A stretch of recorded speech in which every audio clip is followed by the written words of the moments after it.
Alex Sorentin, bonsoir. Bonsoir. Vous êtes le gestionnaire de NIC Sénégal qui attribue les domaines SN au Sénégal. Et pourquoi c'est important que les Sénégalais puissent utiliser le point SN? Mais le point SN est tout simplement, comme tout ensemble, c'est en fait l'identifiant national du pays. Et donc c'est l'identifiant aussi de tous ceux qui sont fiers d'être Sénégalais. Pour moi, ce n'est pas du tout un problème technique, c'est un problème plus d'identité. C'est-à-dire quand on parle, nous, et qu'on fait la promotion du point SN, il ne s'agit pas d'un problème technologique parce que technologiquement, vous pouvez prendre n'importe quelle extension sur Internet, l'Internet est global. Par contre, la fierté d'avoir une identité numérique, c'est-à-dire de dire j'appartiens au Sénégal, ce que je fais est sénégalais, ça ne peut être matérialisé que par l'utilisation du point SN.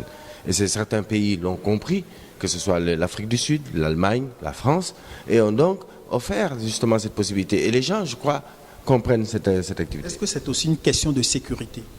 Pas nécessairement, ça peut être une question de sécurité parce qu'on sait que les règles d'attribution au Sénégal dans un pays sont généralement beaucoup plus claires, beaucoup plus restreintes que, par exemple, aller sur un point .com. N'importe qui peut prendre un point .com sans avoir besoin d'être identifié. Donc effectivement, ce qui se passe sur Internet utilisant ce site peut être de n'importe quel type. Au Sénégal, ce ne sera pas possible parce que nous voulons avoir un environnement de confiance autour du point SN. Les règles sont claires, les règles sont établies, les identifications sont faites. Donc effectivement, ça accroît la sécurité vis-à-vis du propriétaire du site ou bien de l'utilisateur qui va se connecter sur ce site. À ce jour, combien de points SN sont attribués dans le pays? Nous avons à peu près, du moins suivant les mesures internationales, nous avons plus de 8000 noms de domaine. Et techniquement, nous en gérons en fait dans un portefeuille vraiment proche à peu près 5500.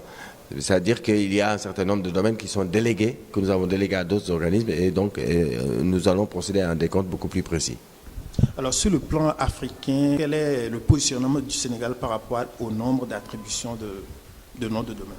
Suivant les dernières statistiques de mars que nous avons pu récupérer de Nominet, il faut bien sûr vérifier et valider toutes ces informations, mais quand même c'est un opérateur de référence dans le monde d'Internet, Nominet, et donc il nous classe à la 13e position en Afrique. Ce qui donc sur 54 pays, et pour la taille du Sénégal, qui ne compte que 14 millions, une population de 14 millions sur un territoire assez petit, par rapport à des pays comme le Nigeria et d'autres pays, nous place devant eux en termes de nom de domaine. Ça veut dire qu'il y a un potentiel. Il y a quelque chose qui bouge au Sénégal. Il faut encore marquer plus la chose, bien entendu, parce qu'il y a encore beaucoup de choses à faire. Mais cela montre que malgré tout, on peut être petit, mais justement avoir un potentiel qu'on exploite. Et le Sénégal commence à exploiter ce potentiel, et ça nous fait vraiment plaisir. Qui peut obtenir un nom de domaine au Sénégal aujourd'hui? Toute personne morale ou physique qui est au Sénégal, d'accord, qui peut justifier de son identité, peut avoir un nom de domaine. Il suffit simplement de se rapprocher des services du NIC Sénégal ou bien de consulter le site web pour voir les conditions d'attribution. Et à ce moment-là, si on répond à ces conditions d'attribution et aux critères qui sont liés à l'utilisation des noms de domaine, il n'y a aucun problème. Généralement, il suffit de 24 heures pour que ce soit fait. Alors, ce qu'il faut savoir, c'est que de plus en plus, le NIC Sénégal n'attribue pas des noms de domaine directement, mais passe par ce qu'on appelle des revendeurs, ce qu'on appelle des bureaux d'enregistrement agréés. Ces bureaux d'enregistrement, il suffit de s'approcher, ils connaissent exactement toute la procédure, ils font la procédure pour le client et à ce moment-là, ça permet de ce que nous voulons ainsi contribuer à la mise en place de la chaîne de valeur autour du nom de domaine. Alors, quelles sont justement les conditions pour en avoir? C'est simple, pour en avoir, une fois que vous avez rempli les premières conditions dont j'ai parlé, c'est-à-dire être une personne morale ou physique parfaitement identifiée, que vous avez demandé un nom de domaine qui est éligible, parce qu'il y a des noms de domaine qui ne sont pas éligibles, parce qu'ils sont réservés ou interdits. C'est lié à la spécificité de chaque pays.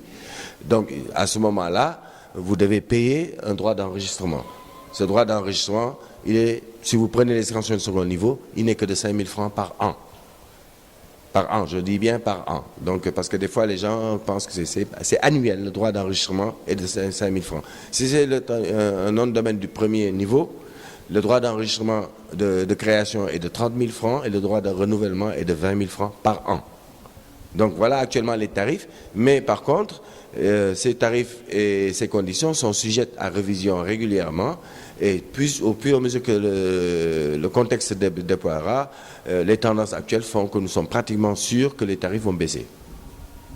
pourquoi actuellement nous n'avons pas encore les noms de domaine au nom des personnes physiques?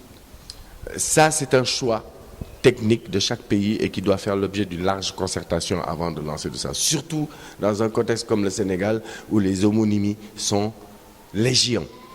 Alors, il peut y avoir des conflits, surtout qu'il y a des noms bien connus. Donc, il faut qu'on réfléchisse énormément comment protéger d'abord ces gens qui peuvent à juste titre réclamer de leur nom, de leur patronyme, pour des raisons de fait ou bien de service rendu à la nation, parce que ces gens-là, je pense qu'ils sont d'abord les premiers attributaires de ces noms. Ensuite, il y a tout le monde. C'est sûr que s'appeler Moussa Ndiaye, tout le monde se prévoit à le même droit. Mais par contre, on risque d'avoir des conflits d'intérêts qui risquent de se poser très rapidement si l'on a trop d'homonymes. Donc pour ça, il faut y réfléchir. Il faut vraiment que l'on prenne le temps de la réflexion pour trouver quelle est la stratégie à mettre en place. Dans les autres pays, c'est généralement premier arrivé, premier servi. Mais je crois qu'ils n'ont pas autant d'homonymies que nous avons au Sénégal. Et je crois que ce temps-là, ça mérite encore réflexion avant de pouvoir lancer cette procédure. Donc, quels sont vos projets? Alors les projets pour nous, c'est simple, c'est d'améliorer la communication, d'améliorer le plateau technique et bien sûr d'augmenter la visibilité du nom de domaine et surtout la rendre beaucoup plus accessible aux demandeurs. Donc, à part là-dedans, il y a des projets techniques qui sont liés aux outils que nous utilisons. Il y a des problèmes de formation que nous allons faire non seulement en interne, mais aussi vis-à-vis de l'écosystème. Et il y a donc aussi un certain nombre de partenariats nécessaires à l'intérieur du système que nous devons nouer pour pouvoir avancer. Parce qu'en fait, les noms de domaine tout seuls, ça ne sert à rien. Il faut l'hébergement, il faut la formation, il faut les développeurs. Donc, il y a tout un écosystème qui doit être mis en place. C'est notre projet phare, c'est l'entrepreneuriat. Il faut qu'on crée des entrepreneurs autour des noms de domaine. Alex Corentin, ce n'est plus loin qu'on vous remercie.